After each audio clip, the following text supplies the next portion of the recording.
Hello, everyone. It's time to talk about what had just happened in September for this housing market update, where, we do all of the fun numbers and graphs and math and all of that stuff to show you guys actually what's happening in the market from a very data analytical perspective, because that's my favorite thing to do.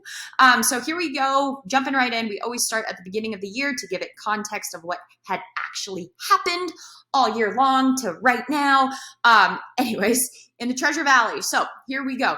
In Ada County, we were hovering at less than 300 units, 300 to 400 units overall in the Q1. Q1, we were hovering in dangerously low inventory, as well as in Canyon County, where we had less than 200 homes active for the first quarter. And we're in a place where on average there's about 100 people that move here a day.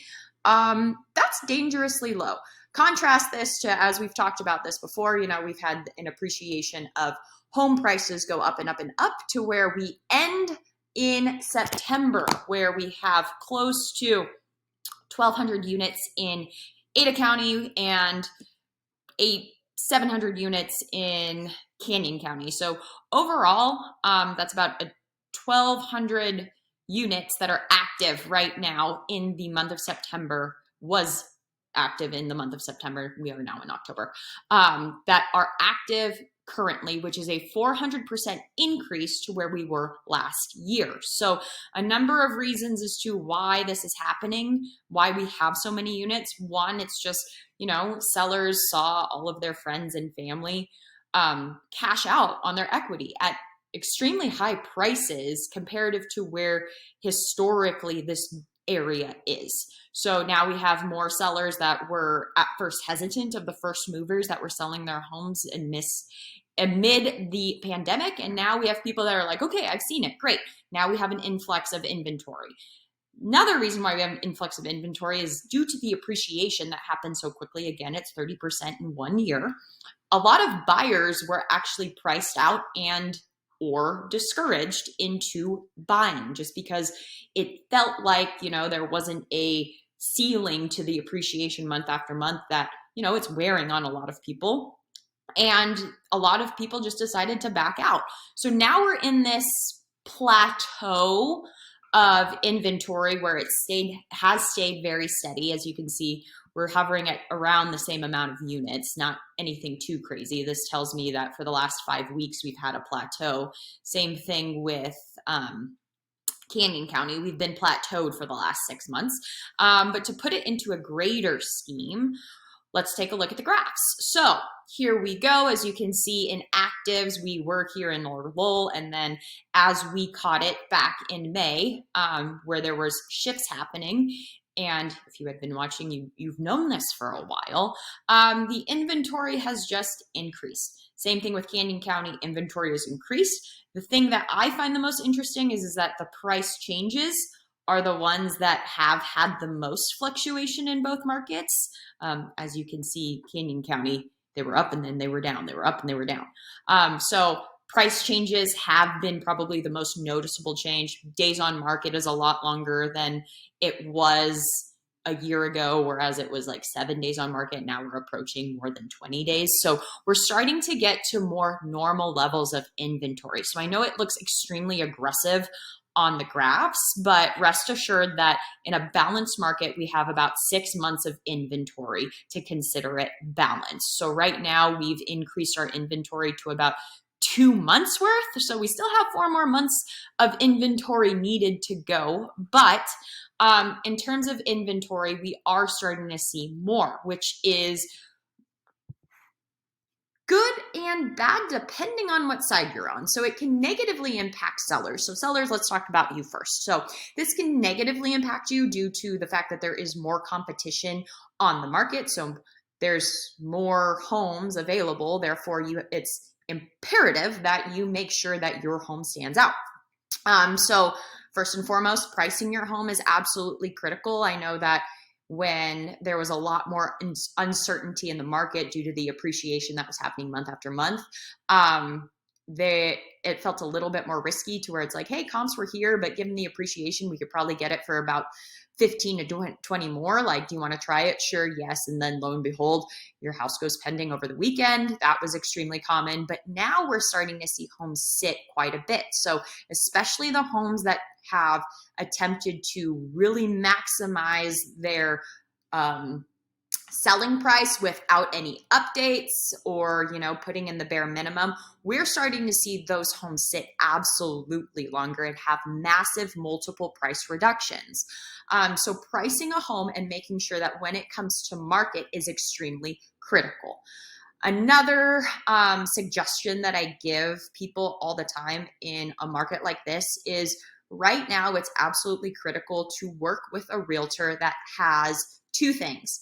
Expertise being one of them, but also value.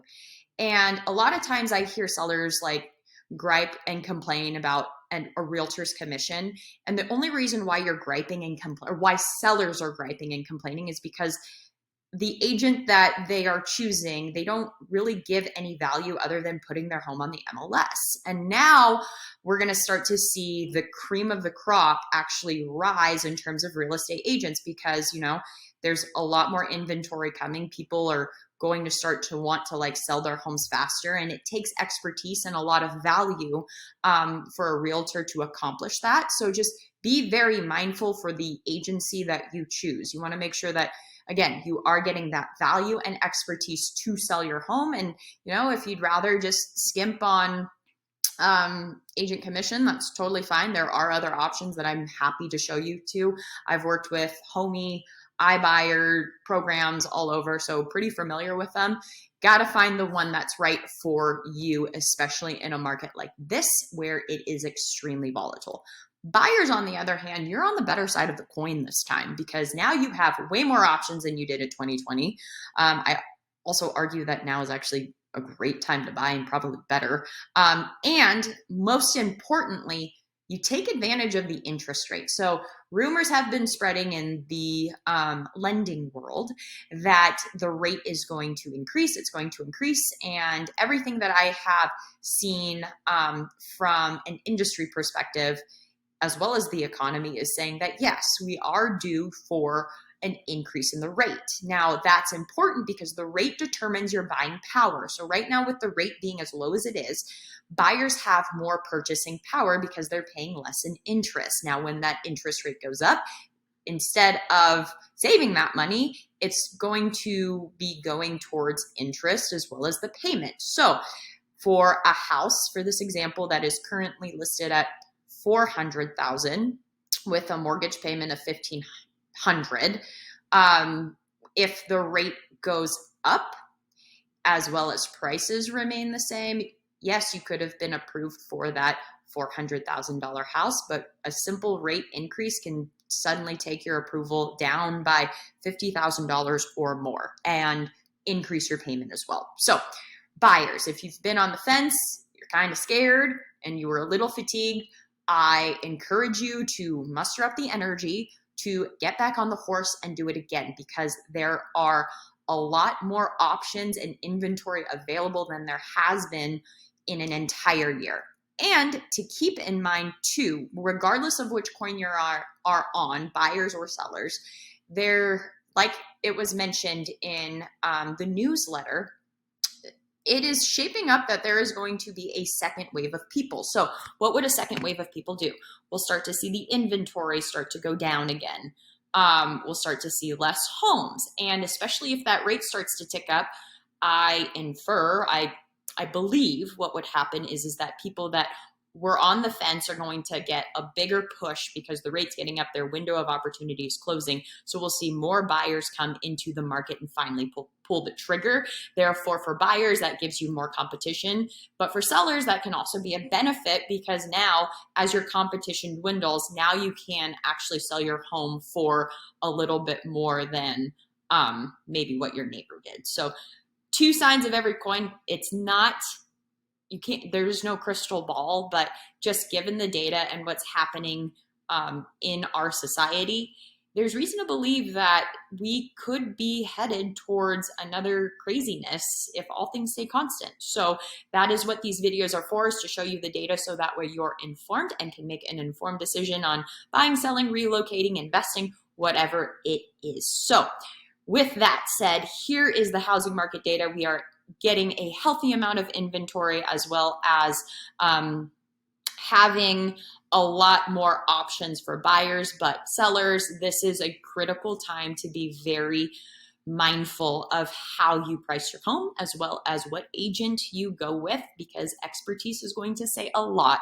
in a fluctuating market. So hope that helped you guys. Thank you guys so much for watching. I hope these videos are helpful. I do love this new graph that we have worked on personally. And if you guys have any feedback, please message me back on this newsletter and let me know, because I want to make sure that you guys get the information you need to make the most informed decision possible. So with that said, guys, it's Real Estate with Taz, and I'm Taz, and I'm here to help you buy or sell and give you data to help you buy or sell your next home. Talk to you soon. Bye.